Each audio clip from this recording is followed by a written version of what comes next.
एक बार एक बहुत बड़ा नेता एक साधु के छोटे से आश्रम में गया। वह साधु के बारे में बहुत सुना था, तो उसके मन में आया कि मैं एक बार जा करके देखता हूँ कि लोग उसकी इतनी तारीफ क्यों करते हैं। जब वह उस आश्रम में गया तो वहाँ पर एक छोटा सा कमरा था, जहाँ पर एक कालीन बिछा हुआ था। वहाँ पर कुछ लोग नीचे बैठे हुए थे और साधु जी सामने बैठे हुए थे। कुछ सवाल जवाब चल रहा था। वह नेता उस आश्रम में गया और उस नेता के साथ में 4 बॉडीगार्ड भी थे।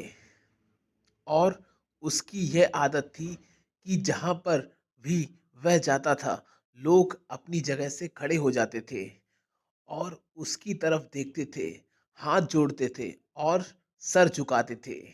लेकिन यहाँ पर ऐसा कुछ भी नहीं हुआ।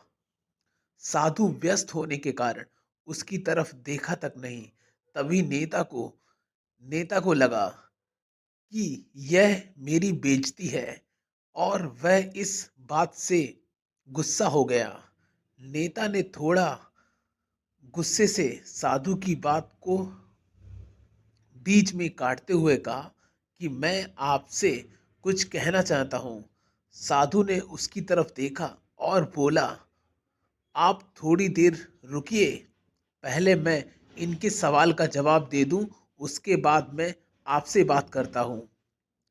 तब तक आप अगर चाहें तो आप बैठ सकते हैं। बस साधु का इतना कहने की ही देरी थी, नेता का चेहरा गुस्से से लाल हो गया और फिर उसने अपना सारा गुस्सा उस साधु पर निकाल दिया।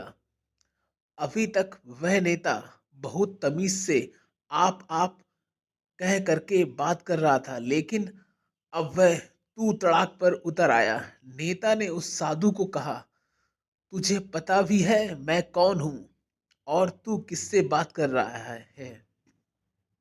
साधु ने उसकी तरफ देखा और कहा, मुझे इससे कोई फर्क नहीं पड़ता कि आप कौन हैं, लेकिन आप जो कोई भी हैं, अगर आप चाहते हैं कि मैं आपके सवाल का जवाब दूं या आपसे बात करूं, तो आपको कुछ देर रुकना होगा। और साधु की यह कहते हैं, नेता गुस्से से पागल हो गया और वहीं सबके सामने चीखने चिल्लाने लग गया। अब मैं तुझे तेरी असली औकात दिखाऊंगा। तूने मुझसे पंगा ले करके ठीक नहीं किया। तुझे पता भी है मैं तेरे बारे में क्या सोचता हूँ। साधु ने फिर से नेता की तरफ देखा और बड़े ही प्रेम से कहा, मुझे इससे कोई फर्क नहीं पड़ता कि आप मेरे बारे में क्या सोचते हैं। आप जो भी चाहें वह मेरे बारे में सोच सकते हैं। फिर नेता ने उससे कहा कि तू चाहे सुनना चाहता है या नहीं, लेकिन मैं तुझे यही सबके सामने बताऊंगा कि मैं तेरे बारे में क्या सोचता हूं। तो कोई साधु ही नहीं है, तू एक बहुत ही घटिया इंसान है, तू एक ढोंगी है, पाखंडी है। और यहाँ पर जितने भी लोग बैठे हैं उन सबको बेवकूफ़ बना रहा है। तेरा बस एक ही मकसद है, इन लोगों की जेब में जितना भी पैसा है वह सब तेरे पास में आ जाए। तू अपने फायदे के लिए इन लोगों का इस्तेमाल कर रहा है और अब मैं तुझे नहीं छोड़ने वाला हूँ। पूरी दुनिया के सामने तेरा पर्दाफाश करके रहूँगा। लेकिन उसके इतना बोलने के बाद भी हल्की सी मुस्कान उस साधु के चेहरे पर बनी ही रही। यह देखकर वह और भी तिलमिला गया और उसने कहा, अब बहुत हो गया, अब मैं यहाँ एक मिनट भी नहीं रुकने वाला। लेकिन अब भी तेरे पास मौका है, अगर मुझसे माफ़ी मांगनी है या मुझसे कुछ कहना है तो कह सकते हो। इतना सब होने के बाद भी साधु के चेहरे पर एक मुस्कान थी और वह बिल्कुल शांत था।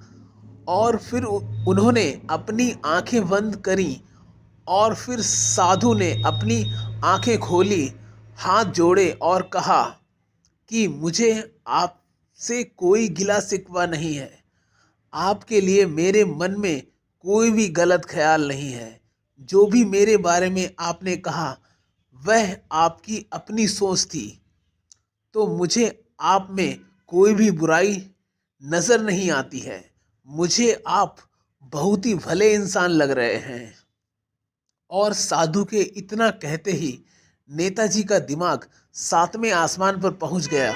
उसके चेहरे पर एक अजीब सी खुशी थी, क्योंकि उस साधु ने वही कहा जो बाकी सब लोग उस नेता को कहते हैं। और वह खुशी खुशी उस आश्रम से अपने घर की तरफ चला गया और जाकर के अपने पिताजी के साथ में बैठ गया। उसके पिताजी ध्यान में थे। उन्होंने पूरी जिंदगी सिर्फ लोगों की सेवा करी और बदले में कुछ भी उम्मीद नहीं किया। तो थोड़ी देर बाद जब उन्होंने अपनी आंखें खोली और देखा अपने बेटे को अपने साथ बैठे हुए, तो उनके बेटे के चेहरे पर आज एक अजीब सी खुशी थी जो आज से पहले उन्होंने कभी नहीं देखी थी। फिर उसने एक एक करके सब कुछ बताया कि आज क्या हुआ, किस तरह से वह आश्रम गया और वहाँ पर क्या हुआ, उसने क्या कहा और साधु जी ने क्या कहा। जब उसके पिताजी ने पूरी बात सुनी तो थोड़ा सा मुस्कुराए और अपने बेटे को देख करके बोले कि उन्होंने तुम्हारी तारीफ नहीं करी, क्योंकि उन्होंने वह नहीं कहा जो तुम हो, उन्होंने वह कहा जो वह खुद हैं। और तुमने जो भी कुछ उनको कहा वो नहीं कहा कि जो वो हैं, बल्कि तुमने वह कहा वेदों में भी कही गई है, यथा दृष्टि तथा सृष्टि।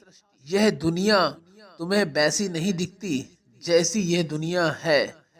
यह दुनिया वैसी दिखती है तुम्हें जैसे तुम खुद हो।